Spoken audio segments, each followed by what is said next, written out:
أيا طالب العلم قم لا تنم فإن الزمان أيا طالب العلم قم لا تنم فإن الزمان انقضى وانصرم فكن ما حييت ضنينا به فظنك نعم بسم الله الرحمن الرحيم.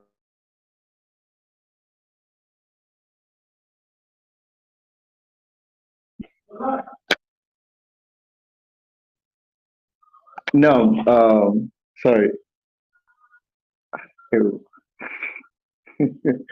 Now, Alhamdulillah, Rabbil Alameen. So, I want to believe we understand that this is not the first class, so we have to manage it with ourselves and so let's be more convenient in class. So, we welcome ourselves back to class to our 32nd lessons on the Seerah of Prophet Muhammad Sallallahu Alaihi Wasallam. We ask Allah Subhanahu wa Taala to make it easier for us. We ask Allah Subhanahu wa Taala to grant us the understanding and the application of Seerah in our lives. So this has been the major aim and our prayer points for this class.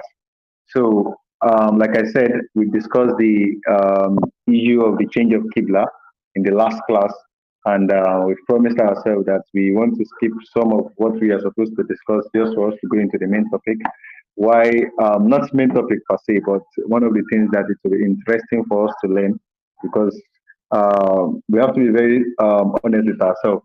Even if you go to madrasa physically, and then you get to this type of topic, you just keep it like okay, bad, a lot of words. But for this type of class, we want to go into some details for us to know, and this is why we have to call our attention back again to back again. This is why we have to call ourselves back to be very very serious in class, so we know how to follow it up. If you are learning the Surah and you get to this stage of learning battles, if you miss a class, you will suffer because no one will go back to details or you miss. It's just like trying to narrate events for you. How do we put it? Intermal will zero there. You know when you skip a scene, when you skip a day, you know that it will be hard for you to connect the dots. So you have to be very very serious with this type of with the time with where we get here. Or where we got here in the zero, you have to be very, very serious with it. We ask Allah subhanahu wa ta'ala to ease it for us. At the same time, the poll that we asked in the group earlier to know people that have covered a lot of lessons in Makkah phase and the Madani phase. It's just for us to know when we eventually, we'll be going back. Now, it's just for us to know if we are going to be discussing the details as we discussed before, just for us to go back. So we won't be like, okay, imagine for people that didn't start with us, if we mention someone like Ukuba ibn Abi Mu'ayt, and then you're like, who is Okwa again? Why is it so dangerous? And people that have started the lesson correlate, so we can know how to at least chip in some details. Okay, we've said this about them before. We said this about them before. Not to say, okay, you people, you are the one that are not attending. Obviously, to see ourselves, but at the same time, just for us to know how the class is going to be structured.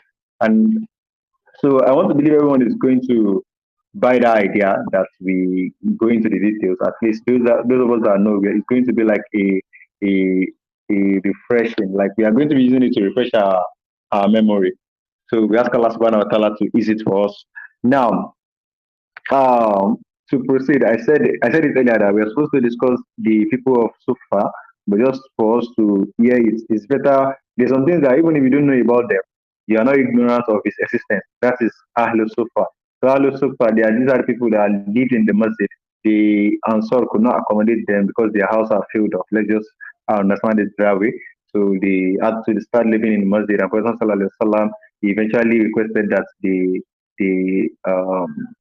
that the shed is made because we can imagine the Prophet Muhammad's masjid initially was open and rays of sun directly falling on them, they have to pray like that. But when people started living in masjid, he asked that the shed has to be constructed. And these are many more. When we think deep and we say that these are the people that these are the people that Allah subhanahu wa ta'ala honored with the beginning of Islam and they lived so long, they lived this type of life. And look at us now, we live in comfort and we do not even do the ibadah that we are expected to do. We ask Allah subhanahu wa ta'ala to ease all this things for us.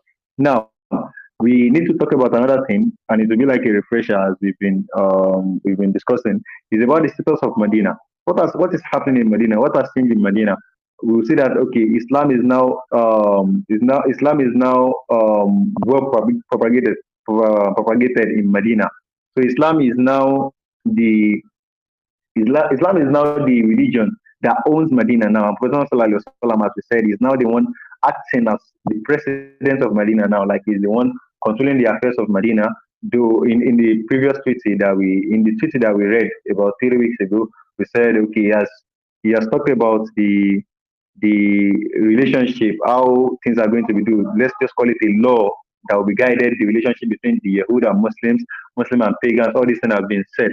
So we need to check some things about the economic development. What is the situation of the economic status, or what is the economic status of the Muslims in Medina? Is that it is said that um, the Yahud, they had markets, or let's say in Medina before there were markets, and the market belongs to the Yahud. So the Arabs in Medina, they had to start trading with the people in with the Yahudis. So the Jews, I mean Yahud Jews, we can relate now. So they started trading with them, and Prophet Sallallahu Alaihi Wasallam, when he got there, he visited the markets of the Yahud, and then he noticed that there are a lot of corrupt things that these people are doing. When we say markets are corrupt, we can't even start giving examples because it's something we can relate to nowadays. Market, the corrupt practices. For example, let's say they are using scale. Their scale has been tampered with. A lot of things have been done. You know how our market women they do these days. You use Congo. Congo that you're supposed to use to measure rice. You put it on fire so that it will shrink. All these stars. So these are what Prophet detected in the Yahudis market. So Prophet Sallallahu now discouraged Muslims from going to that market, and he founded another market for the Muslim in Medina, close to the very close to the masjid. So very close to the masjid, he founded another market for the Muslims there. So all these things, and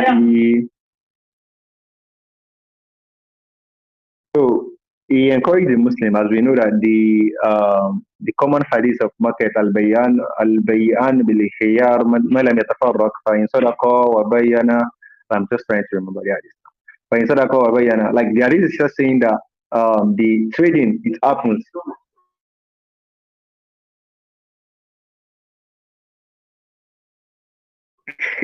Good. No, so I'm being mocked here. No, sorry. So we said Prophet Sallallahu he taught Muslim like he did during the brotherhood. So he discussed how they can live very peacefully within two brothers, and now in the market. So he discussed how traders are supposed to live, and we can relate it to this Surah Al-Hajj. So all these things, it came down to caution people who try to dupe people with the market that they sell. It is said that one day Prophet Sallallahu Alaihi Wasallam, he was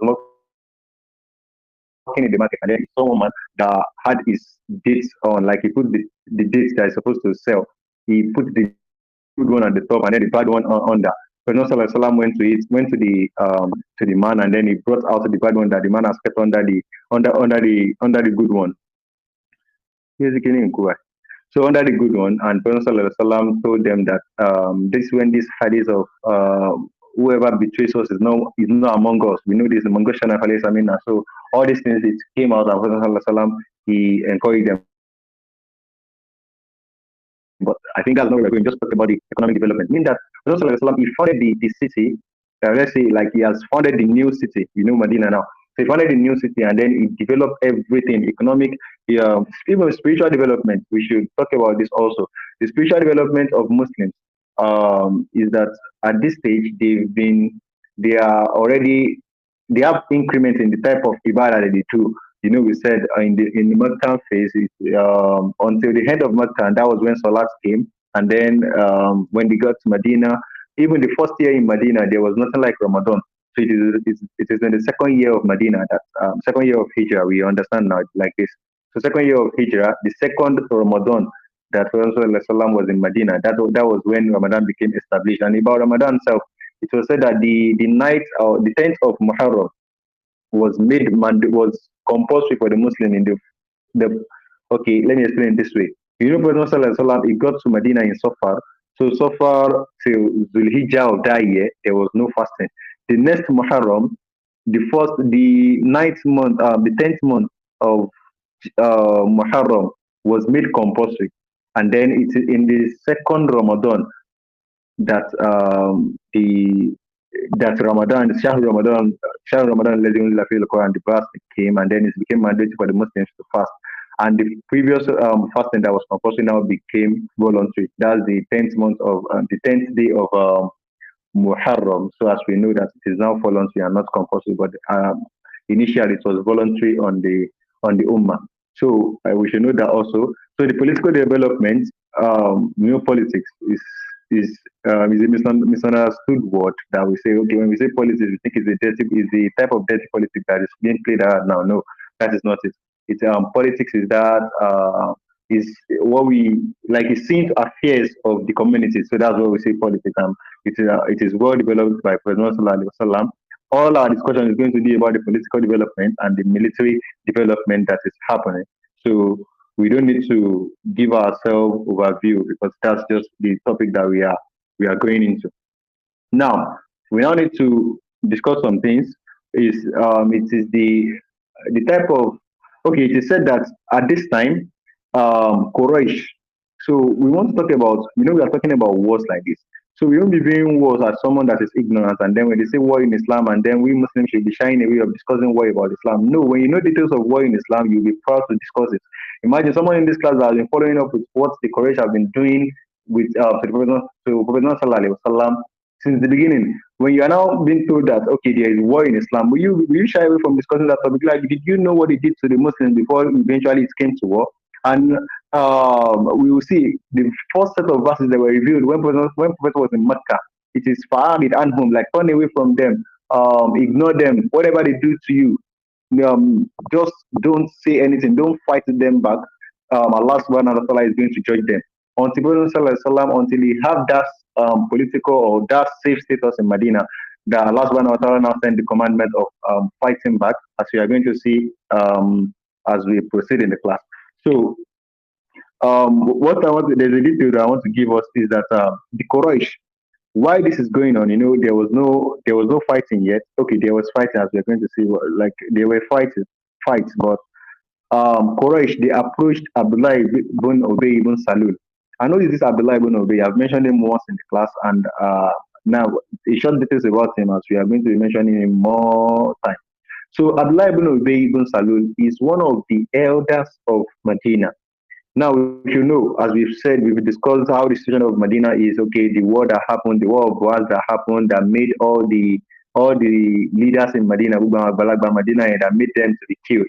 And then we now have the young stars ruling, and the young stars, they were the one that welcomed Prophet Sallallahu. Now there was someone from them who was left, Abdullah ibn Ubay ibn Salul, and not that we want to compare him to Abu Jahl like this, but he's of that category, and you understand.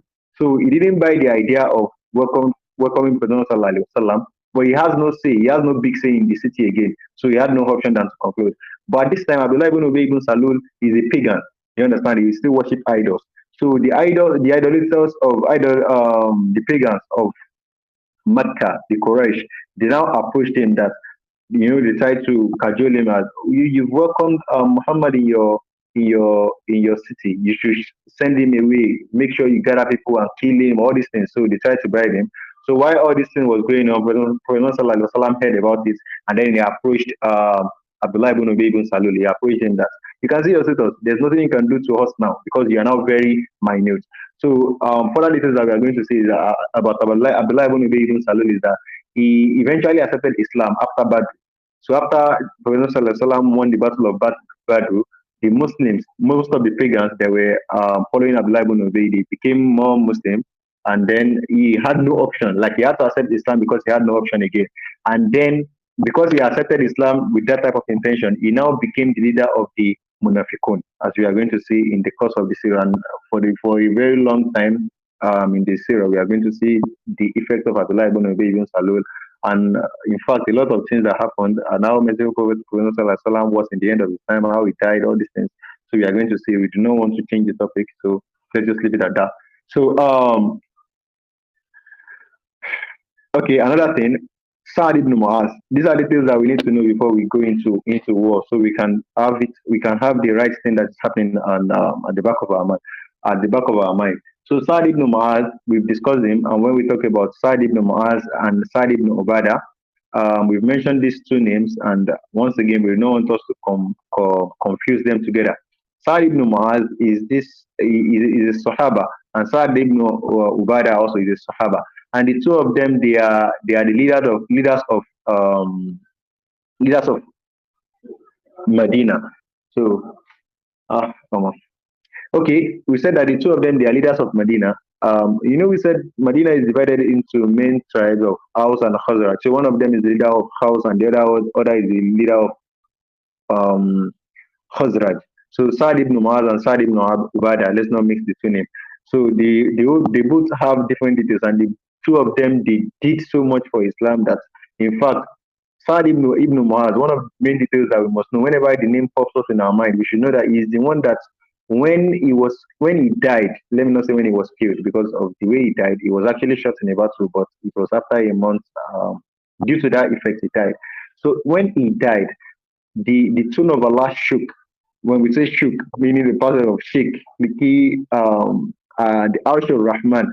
Prophet Sallallahu Alaihi Wasallam said, "That's the Arsh al-Rahman." That Sa'd ibn Mu'adh, when he died, Agal Arsh alone, like it shook for us to know how great his death was. So this is Sa'd ibn Mu'adh. But at this time in the Surah, so Sa'd ibn Mu'adh, is from Medina. So when Prophet Sallallahu Alaihi Wasallam was in Mecca, so he now decided that, okay, I want to do Umrah, one of these, like I want to do Umrah. He went to Mecca to do Umrah, and then he's an ally with Umayyah. So he's an ally with Umayyah. Umayyah bin Khalaf. We've mentioned all these names and we've talked about all these people. Let me just use that common word, all these bad people. So we've talked about them. But he's an ally, meaning that he's a friend with him. So he went to Umrah. He's now a Muslim, so he could do Umrah with Quraysh not knowing that he's now a Muslim. So he would do Umrah how he wants to do it. So when he went to Umrah, he got there and then he spoke to Umayyah, like, when can I do Umrah that people will not see me? So he said, Umayyah told him that you do it when when the sun hits the most, because we've said it that in Mecca, whenever the time, like the time that they have Kailula is the time that the sun hits the most. So when the sun is at its peak, so everybody goes in for rest. That's their own way of living there, unlike our own. So Sa'd ibn Mu'adh, he went out this time. Umayyah was even with him, so to do tawaf, and this is when Abu Jahl now approached him. Abu Jahl now said, "You that you have hosted Prophet Muhammad Sallallahu Alaihi Wasallam." Abu Jahl won't say prophet. I'm only narrating the prophet. So Abu Jahl will be like, "You that you have hosted Muhammad in your place, you want to be walking freely in Mecca here. I will prevent you from that." And he threatened him that you will not be able to do this. So Abu Jahl, Sa'd ibn Mu'adh, he's a leader on his own, and he's from Medina. He has his own people. So he said to Abu Jahl, "If you will deny me from walking in Mecca, if you deny me from walking freely in Mecca, I will deny you from something that is more greater than this." And what is it that Sa'd ibn Mu'adh is threatening Abu Jahl for? So we are going to say in the course of this era, and it is still today, inshallah. So Quraysh also, in this time, they send a lot of threats to Prophet Muhammad Sallallahu Alaihi Wasallam. They try to threaten him, they try to set attack on him, that Prophet Muhammad Sallallahu Alaihi Wasallam could not sleep until he has someone to bodyguard, to night guard him.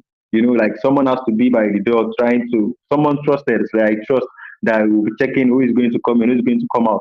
So Prophet Sallallahu Alaihi Wasallam, it is said that on one of the days, he questioned who is the one on the guard today, and he said it is Sa'd ibn what is this?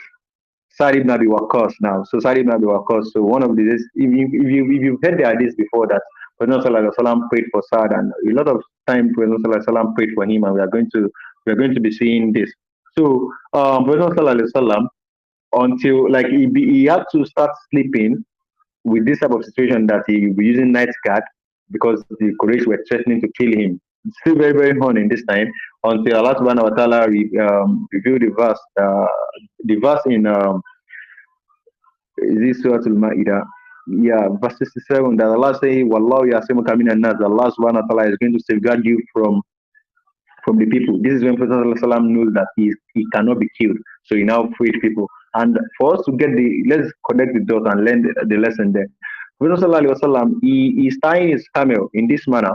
He's making someone to stand on the wall. You won't say, okay, the Quraysh are threatening to kill me, and Allah subhanahu wa ta'ala has not promised that He's going to safeguard you. And you are putting your neck like you're not making any preparation against it. It's just like we listen, you want to do exam, you say you're a Muslim, you have Iman. Iman will not make you to pass if you don't read. That's how everything works.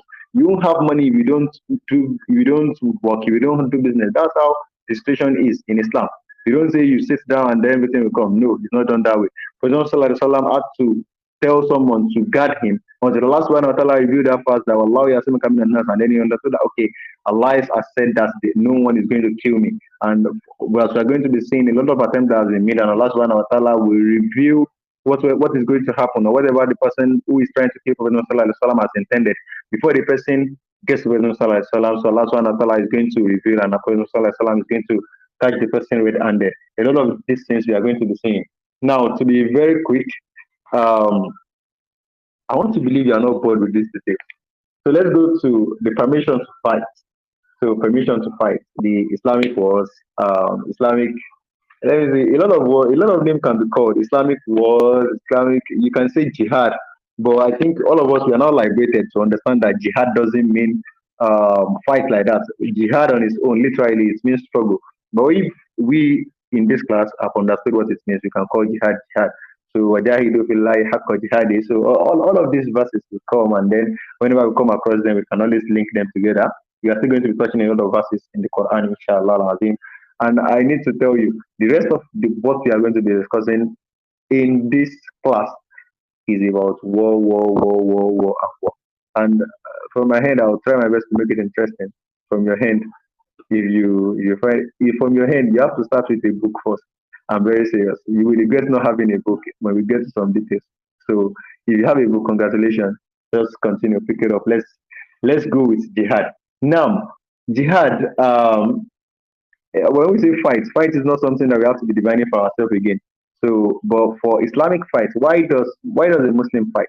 Muslim will fight physically. I mean, wars like this. We're going to war for defense. You understand? To defend Muslim community. If you are being attacked, you have to fight back to defend. And we are going to see a lot of reasons that the last one that Allah mentioned is Surah Al-Hajj. So, Muslims, we fight to spread justice. If there's a place where tyrants are ruling and they are ruling on justice, we fight to spread justice. We are going to be saying all these things. And we fight to establish peace also. These are general reasons. General reasons because we are viewing the Seerah from this time. You understand? 1,400 years ago, 400 years back, we are viewing it. Imagine we can give this topic. So, alhamdulillah, Allah has blessed us to be a Muslim. So now, we said that Gazawaat. Now let's talk about Gazawaat and Sarāyah, or let's Sarāyah. Yeah, the singular will be Sarāyah. The kini singular Gazawaat. She Gaza. Wait, I think it's Gaza now. Am I right? Who is that Arab person here? Person. Sorry. I doubt I can hear you. I said What is it? Ghazwah. Ghazwah. Now, thank you, Jari. I'm coming. Let me put this second thing on. Put on down, Melam. Come at your court. I'm coming.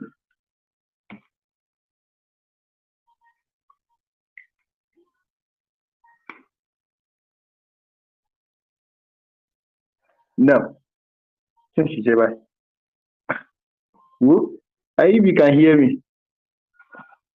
Yes, sir. Okay. Okay. You can hear me. Okay, good. Now, so Ghazwah. Sorry, I have it to So the singular of Gazawaat is Ghazwah. So whenever we are being specific, let's say Ghazwah to Badr, you understand. But whenever we are talking about it generally, we say Gazawaat. And then for Sarāyah, we are going to be talking about Sarāyah is the plural, and then Sarāyah. So let me make the difference between the two. The two of them could be said to the expedition, like if we want Jadilo, Koloja, you understand. But Ghazwah, it is in the Seerah, it is used as the fight or the wars that Prophet ﷺ took part in. And what we see another Muhammad ﷺ like the one he fought in, you understand, or the one he is present there. That's the meaning of Ghazwah. So we should understand it in that way. So obviously we should know that whenever he's in the war, you really want to lead it. You understand? So we are not talking of leadership now. So Sarāya is the one that he sent people, he sent the companion, like the Sarāya of Sarāya, the very common one is the is it Hunain that he sent Zayd ibn Haritha. And I want to believe you are not forgetting the details of all these people. Abu Bakr, Zayd ibn Haritha, Ali ibn Abi Talib, Uthman, some Sa'd ibn Abi Waqqas, all these people that we said some things, some brief thing about them. So I hope we are not forgetting them. So Saraya is the battle that is expedition. We call it expedition now. So I think big grammar. So expedition that is sent um companions with, like, meaning that he is not there physically and the companions they are there. Now, another thing is that either it is Ghazwah or it is Saraya. It is tagged the two, even if there were no fight. It is possible that Prophet Sallallahu Alaihi Wasallam tell people, okay, go to this place, and then the Prophet Sallallahu Alaihi Wasallam, when they get there, the people submit, so the fight will not happen. Since the warriors have been formed, so it will still be tagged Ghazwah, Utishele, none here. It's just that when they got there, they submitted. And when it happens that they fought none here, you understand? So that is how it happens. So I came with a list, or I have a list, and I will first do it this way. The the Ghazwa that Prophet Sallallahu Alaihi Wasallam that he took part in. So there's a list, a long list of about 19. There's an hadith that says that Prophet Sallallahu Alaihi Wasallam, he fought, like he went to 19 Gazawaat, and then he fought in 8 of them. Yeah, you understand. So the hadith, the person listed the names, and another hadith, it says the same thing, but it has another list. So all these lists, they are not confusing, but it might be confusing for the names. If you are mentioning names, it might be confusing. For example, someone like I'm talking about two hadith. Hello, Now, sir. alaikum assalam. Please, Wa alaikum assalam. can you come back on the data you just mentioned now? Like the amount of Gazawaat and the amount you fought on. Please, thank you. Okay, maybe I will explain.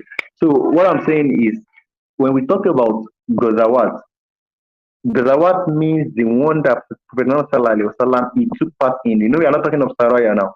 So Gazawat is the one that Prophet Muhammad Sallallahu Alaihi Wasallam he took part in. And we go to another Muhammad Sallallahu Alaihi Wasallam, say, "Waja, shan't get by." So he fought in 8 of them. And want to lead Sija, shan't get, meaning that he went out for war 19 times, not 19 times specifically, but for the one that was 19 times. You understand? He fought in 8 of them. So meaning that 8 of them are the one that are going to be very popular. 8 and everything January are going to be the one that are going to be having much details. Let's say, for example, maybe in another one he got there and the people submitted. So what happened? The details that was just there when he got the people submitted, and then maybe he accepted to the treaty that he was coming with. So a lot of times when Prophet Sallallahu Alaihi Wasallam, when he goes or when he sends expedition, it's not like, or let's say in this time that we are in the Seerah, when they go for expedition, it's not like people are going to the expedition is accept Islam. Some might accept Islam because of the approach that Prophet Sallallahu Alaihi Wasallam used for them. Okay, as we accept Islam. Some does not need to accept Islam because they will just say, okay, we are not going to help the Quraysh against you. In this time, Prophet Sallallahu Alaihi Wasallam is fighting the Quraysh, and he has to secure the environment. And we are all this expedition, we have to understand them.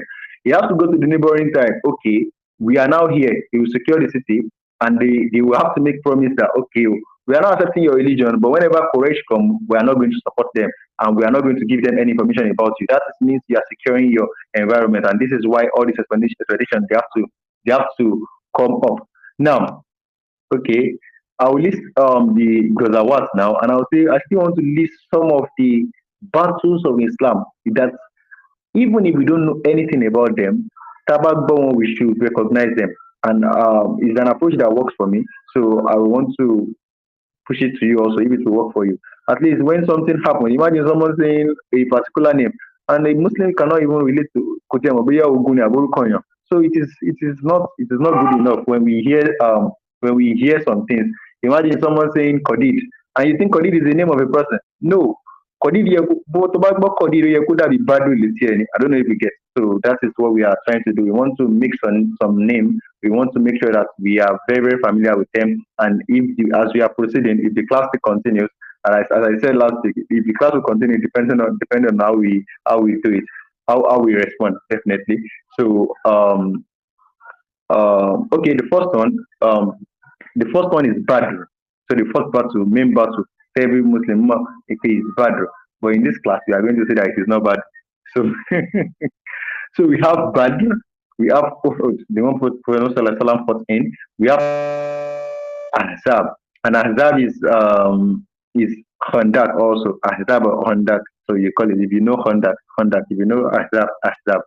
So Sir, Moisir. So we have Qadid, we have Khaybar. Khaybar. Khaybar. I think I've mentioned Khaybar before now. Khaybar is that city with this farm. So we are going to see we have conquest of Mecca. When Prophet Sallallahu when he came back to conquer Mecca, and then Hunayn. So we have Hunayn. So this is how one of the Sahaba listed it. He said Prophet Sallallahu fought. Prophet Sallallahu went to 19 Gazawaat and he fought in 8 of them. So he listed the 8 like this: Badr, Uhud, Ahzab, Muraisir, Qadid, Khaybar, Mecca, Hunayn. So another Sahaba listed it this way. He said Prophet ﷺ went to 19 battles and he fought in Badr, Uhud, Ahzab. This one are default. Mecca, the conquest of Mecca, Mustalak, Banu Mustalak, Khaybar, Hunayn, and Tawhif. So all these details, they are not. If you study all the battles, you see that they are not different. For example, Hunayn and Tawhif. Hunayn and Tawhif are not different because Hunayn is just a city very close to Taif.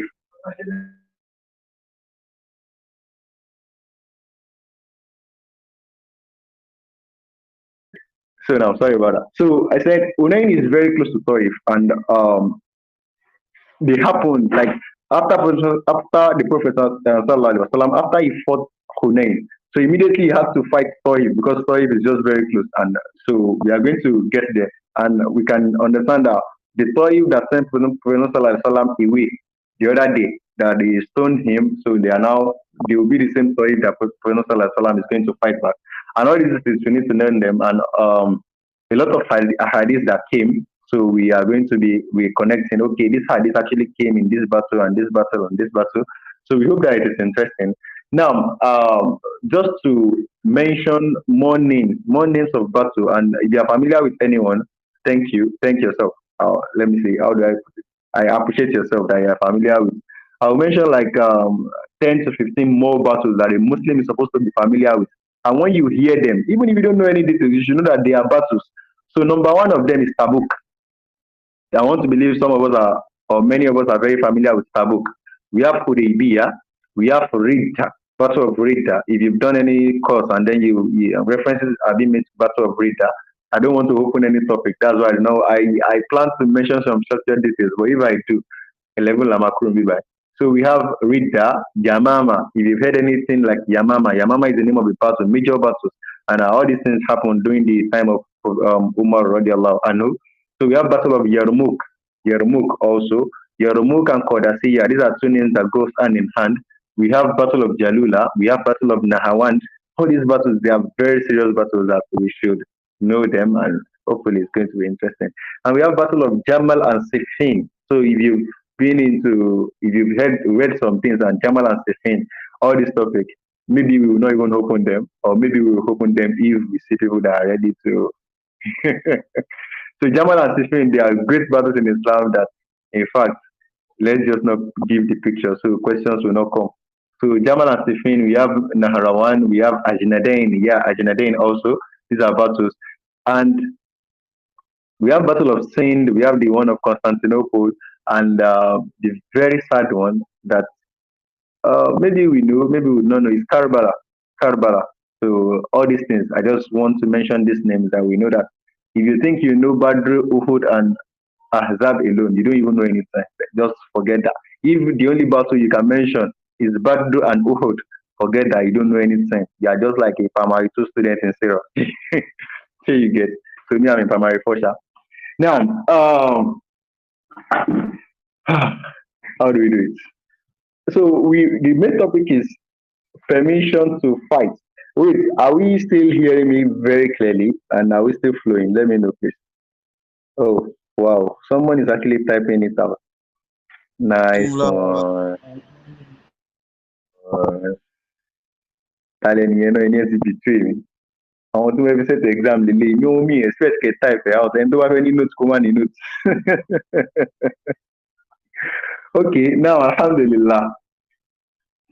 I don't want to give some notes like um people that are very serious with it, they will take it down themselves and then maybe they will pass exam. Maybe it's not be like mechanic exam, I promise you. I'll come out burning talent up by anybody. You'll be like, why is this man like this? So now, Allah subhanahu wa ta'ala give the permission to fight. Let me go to this book.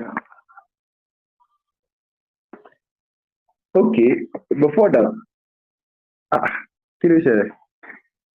Má tiẹ̀ o, ṣé kí n gbọ́ mi báyìí? Which one is this 405? You don't even know. There's one STS that I did like that. Teacher, any topic, teacher, go to some by. So the exam is going to be like that.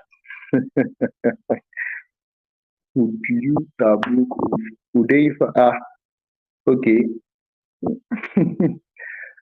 Okay. Yeah, mama. Nice just enjoy Sister Khadija. So now let's go. Um so the permission to fight is given in Surah Al-Hajj.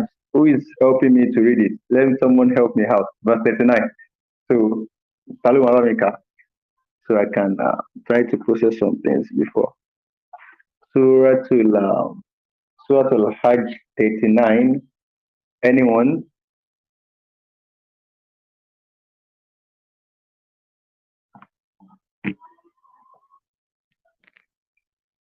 Seeking to kafra, I mean. Brother Razak. Yeah, Bismillah.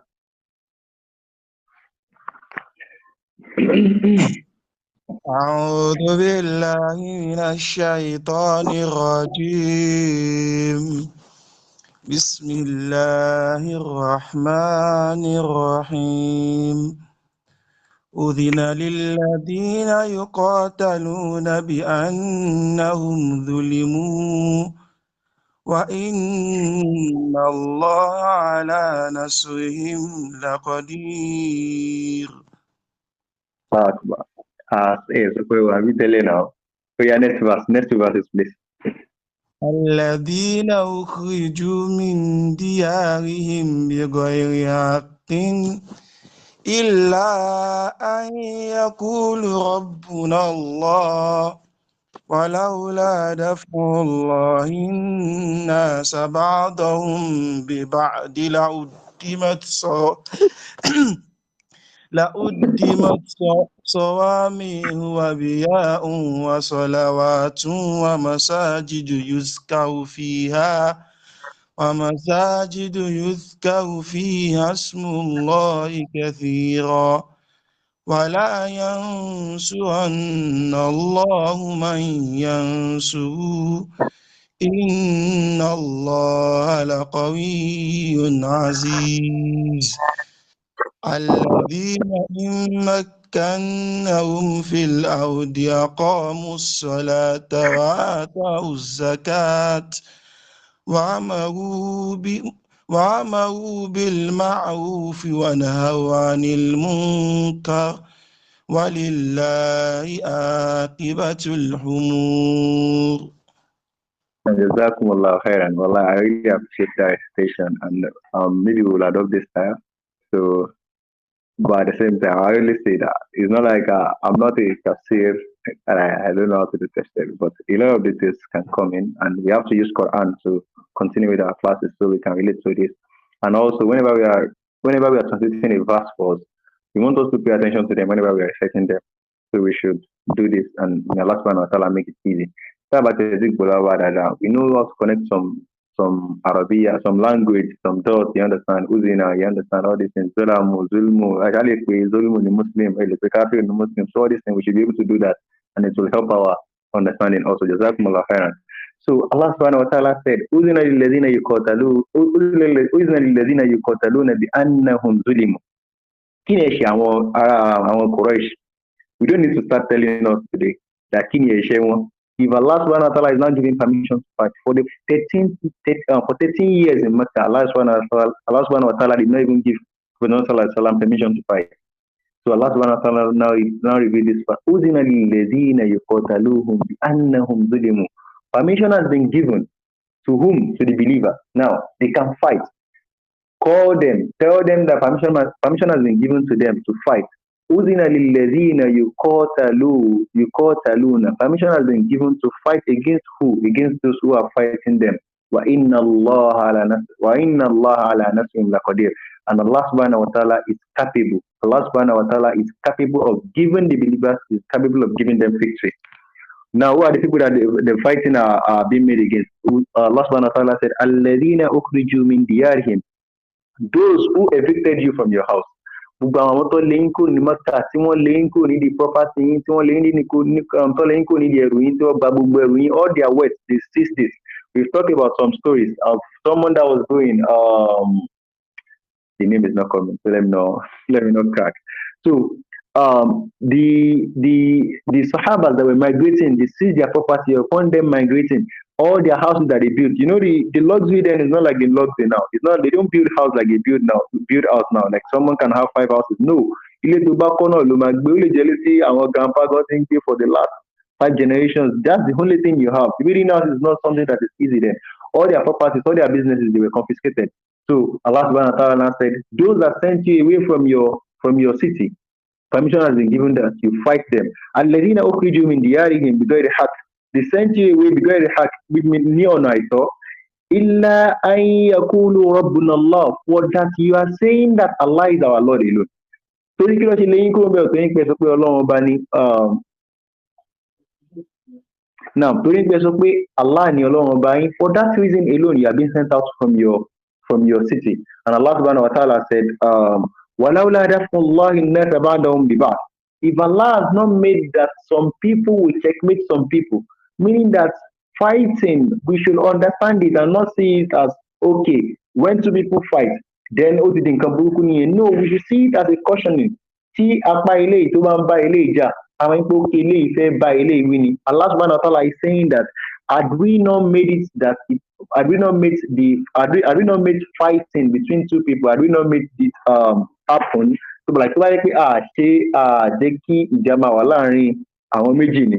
Lahudima Sawami, gbogbo monasteries, all these monasteries, those are languages that they use for the worship places before Islam. All the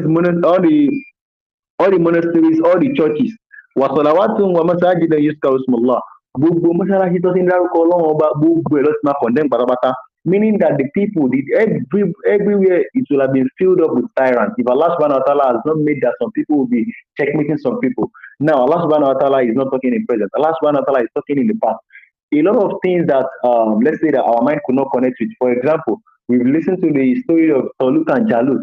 If there was no Talut, Jalut would be you understand? Like Shemo mix of Jalut and Talut. Yeah, Jalut is the one that defended Talut. Now, so la hawla la quwwata illa billah. Just forgive that. It was something that just let me use another one that is very common. If Allah has not checkmate Fir'aun with Musa, ya Rabbi lakal hamd. So if Allah subhanahu wa ta'ala has not checkmate Fir'aun, with Musa, it's correct that way now. So if Allah subhanahu wa ta'ala has not checkmate Fir'aun with Musa, imagine we have millions of Musa living. For in our own time, World War I, World War II. If you read about Hitler, if you know what Hitler has done, you will not even want to meet him. Imagine Hitler and his family living up to this time, and we will not even have this peace that we are living. And Allah subhanahu wa ta'ala says He used some people to checkmate some people. That is why peace are reigning. Else, meaning all form of worship will have been destroyed. Now Allah subhanahu wa ta'ala now said, Allah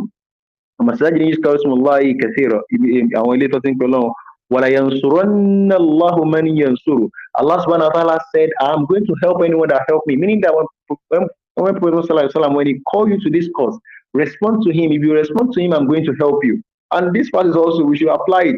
When you are being called to anything that you should do this thing for the sake of Allah, do it. If you do it, Allah subhanahu wa ta'ala is going to help you. I can remember one very famous verse that's in Surah Al-Muhammad. In tansurullaha yansurukum wa yusabbit aqdamakum. If you are to help Allah, when they call you to help Allah, do this thing, do this course, do jihad, do this thing, all these courses that we do as students, Do this thing for the sake of Allah. Do it. If you do it, Allah subhanahu wa ta'ala is going to help you. That's what we are saying here. And in Allah ala qawiyyun aziz. But we are talking about fights here. Now, so alhamdulillah, that what came to my mind. I didn't say it. So alladhina immakannahum fil ard. Okay, Allah subhanahu wa ta'ala is talking about the Muslims here. So let's get back to the topic. Okay, so that was the verse that came about the permission to fight and pre-Badr mission. Let's just go into that very quickly. I'll skip some like two things that I'm supposed to say here. So let's just skip it because of the time that we have. Skip it. Next class. So let's go. In the pre-Badr mission, we should understand that a lot of things happen before Badr, and we have to understand them. The little that we can say. Badr, firstly, it occurred in the Ramadan, maybe the 12th of Ramadan. That was when Badr happened. There are a lot of things that happened before Badr. Am I being listened to everywhere? Let me know, please.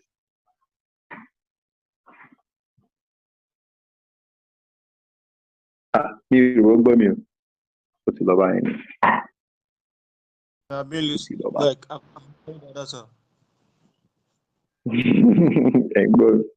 you want to return my bad English. Okay, so one of the very first set of expeditions, I've said that the word expeditions will be used now. So one of the first set of expedition that Prophet Sallallahu sends out, like scouts, it could be the expedition of 3 people. Okay, go to this city, go and tell them this, go and make sure these people are in alliance with us, go and make sure these people are not betrayers, go and make sure these people are not with the courage, go and make sure. So all those things, they are expedition. So the first set that Prophet sent out is Siful Bahar. So and Siful Bahar is said that it's occurred in the 1st of Ramadan, Ramadan 1 AH. It was led by the uncle of Prophet Muhammad Hamza ibn Abi Talib. It had about 30 immigrants. So, and Prophet sent them to intercept the caravan of Quraysh. Now we need to understand this very well. And I always like to keep all these details to people that stay long in the class. I skipped something before. I was talking about what Sa'd ibn Mu'az, what it threatened the Quraysh with. You know the Quraysh, they have Mecca to themselves, and everyone wants to go to Mecca. That's the situation. Everyone knows Mecca is the house of Allah that they want to worship. So everyone wants to go to Mecca. That is why you will see people running to Mecca. Now, the Quraysh, let's not forget in the beginning that we said that they established what we mean by Mihlata Shitai was soil. Allah subhanahu wa ta'ala blessed one of the grandpas of one of the ascendants of Prophet Muhammad to institute what we call Wilayat Shitai was soil. And Wilayat Shitai was soil is the trading that happens that the Quraysh, they will go to, because they are the center of attraction here. Everybody comes to Mecca. Yaman Gotele, just very shortly, that Wilayat Shitai was soil is now the institution that they happen that they will go up north to Sham. And now when we say Sham here, I'm going to put up north, so we should understand this and about to understand it. Right? When they go up north, they will pass through Medina. Medina is north of Mecca. So they will pass through Medina to go to Sham to get their goods. So they will go there and then they will come back. Mecca. This wheeler that I was that I'm explaining, I want to describe it. So they will buy something from Sham, they will bring it to Mecca. People from their own south, the people from Yemen. Yemen is south of Yemen is Taif is south of Mecca, so it's Mecca here. So people that need something from Sham and they are in Yemen, they will buy it in Mecca. So they will also go to Yemen and buy goods from Yemen, and people that need it from Sham will come to Mecca, meaning that everyone will be coming to Mecca as center. Oh, it made their trade to flourish so well that they became so rich because they are the center of attraction. People will surely come, especially during the Zulhijjah. So people will come, especially.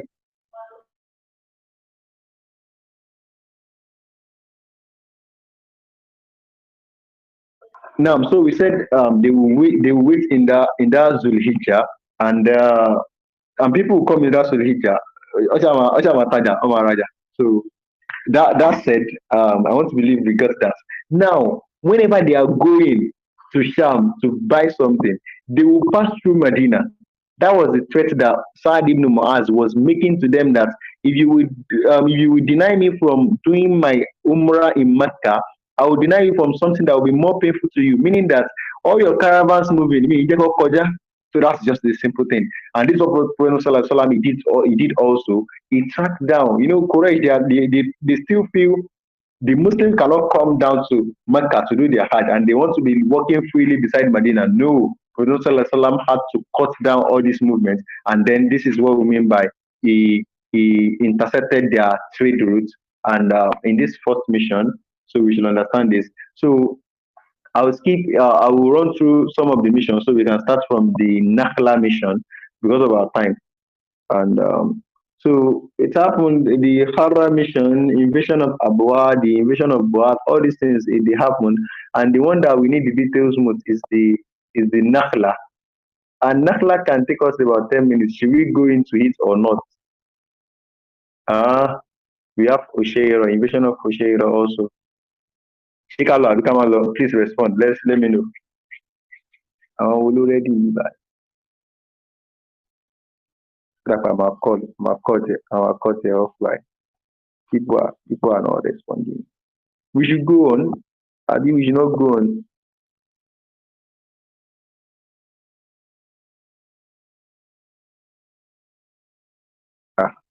Should we go on?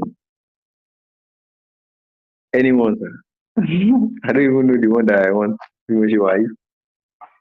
I don't know. Nakhla has an interesting thing. Okay, you know what? Let's start from Nakhla. So I think everybody is tired. I think everybody is tired. Means they've never choked. I've been preparing since like 4 o'clock. Who's here? Yeah, Rabbi, like Alham.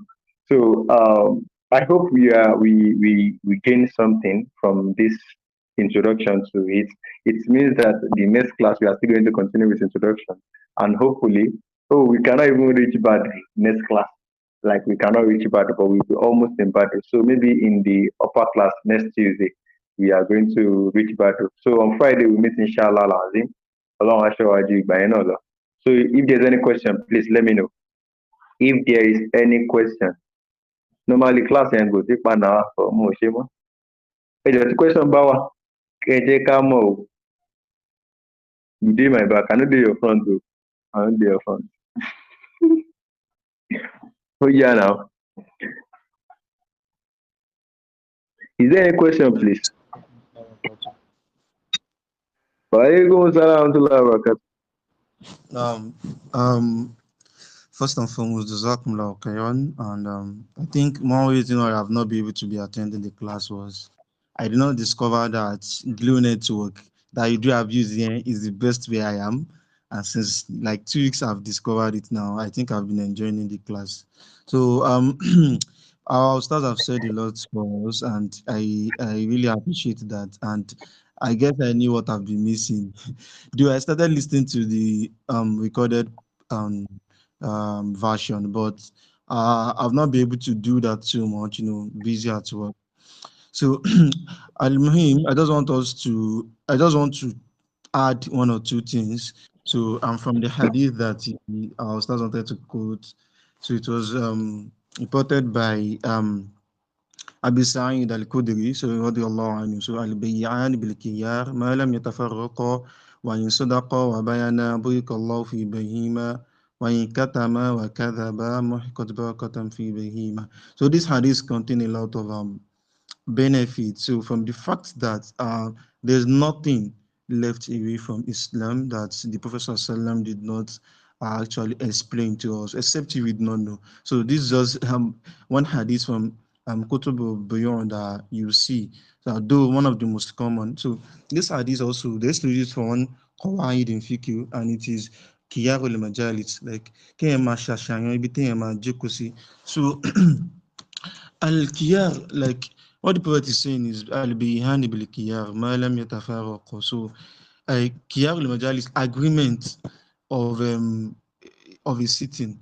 So Islam taught us a lot of a lot of muamalat. I don't know how to put it in English or Yoruba. Forgive me for saying that. So that if we are taken into consideration, our political life, our social life will be one of the best. So that's why even anyone that wants to become a business person, I will enjoy that you can know a lot about Kutub Boyon. So where the Prophet ﷺ talk about Mulamasa, Munabaza, Ukban. So if you like a lot of lessons is indebted into this. So also the one on Sarāyah and Ghazwah, I really appreciate our stars because I've actually read it in Sani Daddy. I think Star Khadija could testify to that because she's in that class presently. But I could tell you that I think I've forgotten. So it's nice bringing that back. So just to refresh our memory of what we've said. So that's I think my main focus why I wanted to speak was based on that hadith. So may Allah subhanahu wa ta'ala accept it as an act of ibadah for our stars and may not be a source of jẹ́ kí n sọ Yorùbá jẹ́jẹ́. Ọlọ́run ní jẹ́ kó jẹ́ ìgbàlejò aburú fún àwọn àtàgbọ̀ náà. Naam. Assalamu alaikum. It's also Hibalaja Guru is understood now. Now, Jazakumullah khairan wa antum Ah, what is happening? Like I never joke. Okay, now Jazakumullah khairan. So, Jazakumullah khairan for bringing that hadith up. Thank you so much. The hadith, I think, I didn't know I would quote it, so I'll just refresh it. So he just came like, okay, Al-Bayan bil-Khiyar man lam yatafarraq fa in sadaqa ṣé mo ṣe rántí báyìí ṣé mo gbà fa in sadaqa wa bayyana burika lahu ma wait, you did not translate it. You don't have it. Let me just recite it from the beginning. So an Abi Sa'id radiallahu anhu. So Sahaba called Sa'id al-Khudri. So I think it's one of the Ashar Mubashara. So he reported from the Prophet sallallahu alaihi wasallam that he said, Al-Bayyan bil-Khiyar. So transaction is agreement. Ma lam yatafarraqa. So or transaction is negotiable. You can put it that way. Ma lam yatafarraqa. Once they've not um separated like the buyer and seller. So when buyer was if you tell the truth and you are open to yourself, burika lahuma fi bayhima, though the blessing of Allah subhanahu wa ta'ala will be placed on your transaction. You know, both the seller and the buyer could actually tell lie.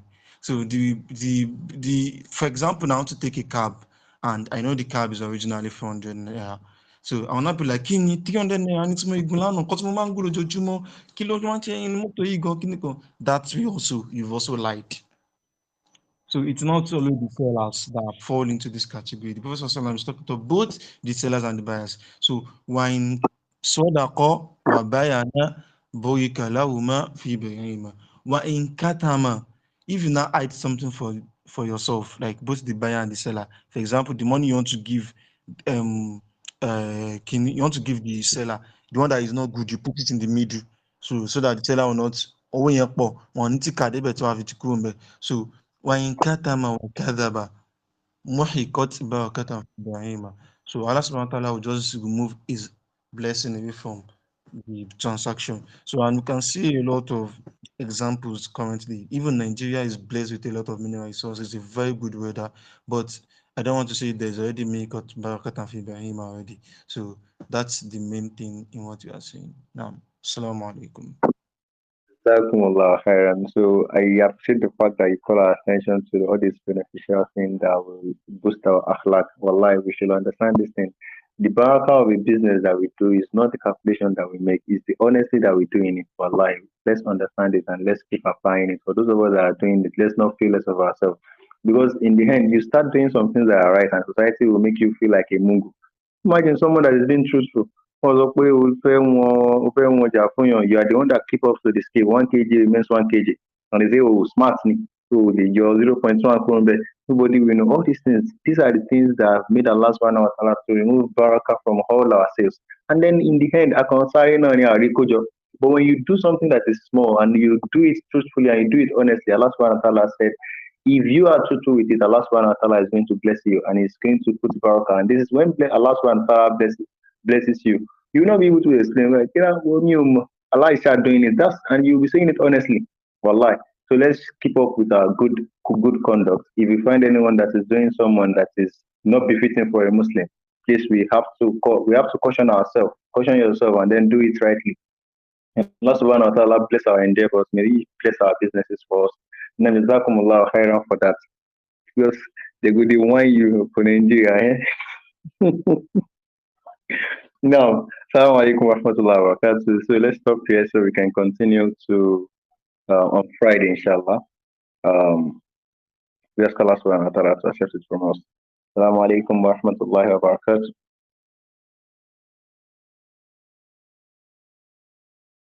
No, no,